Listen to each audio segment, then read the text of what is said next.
बोलो। तुमने बेईमानी की हदें तोड़ दी, लोगों का खून चूसा, रिश्वतें खाई।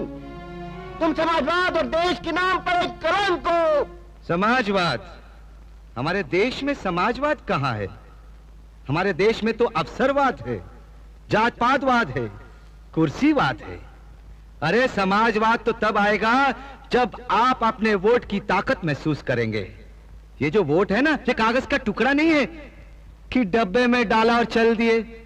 ये वोट तुम्हारे परिवार, तुम्हारे देश, उसकी उन्नति की पर्ची है। ये तो दो धारी तलवार है जो दोनों तरफ से काटती है।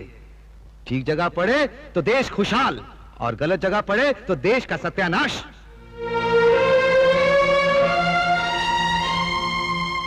अरे भाइयों, हम तो आपसे एक सवाल पूछते हैं।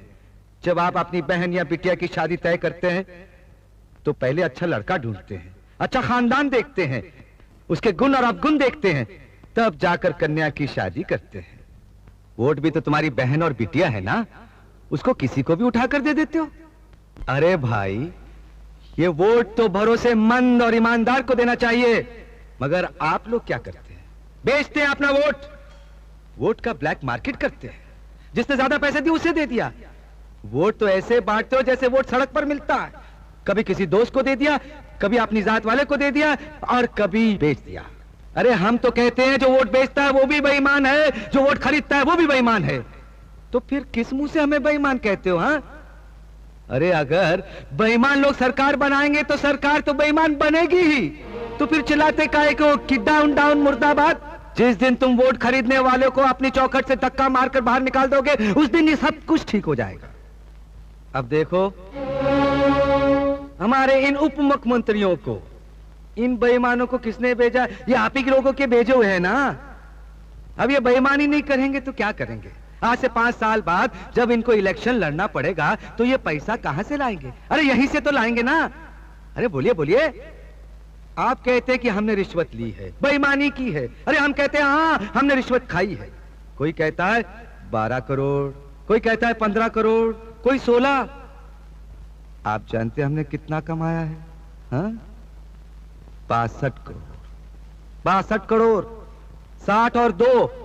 हाँ, अरे जरा सोचिए तो सही, अगर 6 महीने में हमने 62 करोड़ रुपया कमाया है तो हमसे पहले इतने लोगों ने इतने सालों में कितने करोड़ कमाए होंगे? हाँ?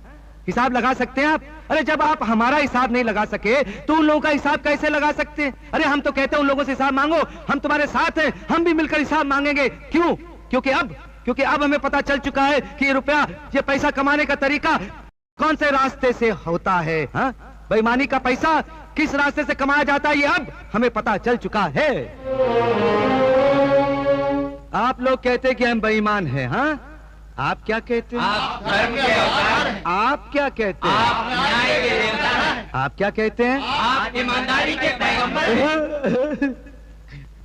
कोई कहता है हम न्याय के देवता हैं, कोई कहता है कि हम धर्म के अवतार हैं, कोई कहता है ईमानदारी के पैगंबर हैं, मगर हम क्या हैं?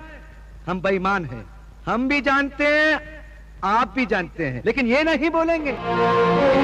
सुन लिया आप लोगों ने? क्योंकि हम इनका कच्चा चिट्ठा जानते हैं ना, इनका बांडा फोड़ सकते हैं। इसलिए तो हम इन बेईमानों के मुखिया बन गए। पर हमारी बेईमानी की कमाई गई कहां?